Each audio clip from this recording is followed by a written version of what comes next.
Hey everybody, I'm Geno Reynolds from The Real Opinion. This week on The Real Opinion, we'll be taking a look at two films whose subject matter together could be the start of a bad joke.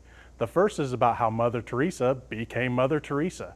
The other is a cautionary tale about what comes to town instead of Santa if you lose the Christmas spirit.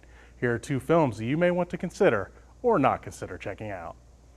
First up is The Letters. This is an abridged history of how Mother Teresa became who she became. Through the words of a priest colleague, we hear how she took on the mission of helping the underprivileged and poor in India. While I commend her for her work in real life, I had a few issues with the film. Mother Teresa is made out to be almost too perfect. Sure, they talk about her lack of faith at times, but when any trouble arises in the film, she usually handles it without much, if any, effort. Also, the pacing of the film was way too slow. The story felt way too long and at times very repetitive. Also, at some points of the story, this felt like a campaign to get Mother Teresa her sainthood.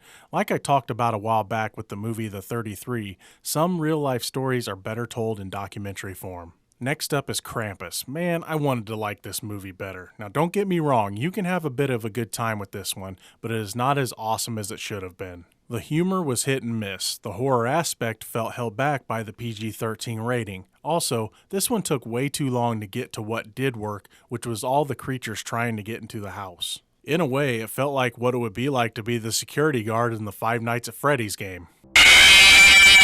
I'm sorry, I couldn't resist. Another thing, when he finally came out of the shadows, I thought Krampus was going to look a lot cooler. Also, it's hard to root for characters that you really dislike.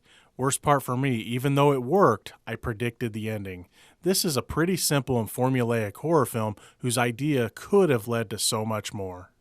Next time on The Real Opinion, we'll be talking about the movie that could end up being the best or worst Christmas gift ever. That's right, I'll be previewing arguably the most anticipated film of the year, Star Wars: The Force Awakens. Until next time, I'm Geno Reynolds from The Real Opinion.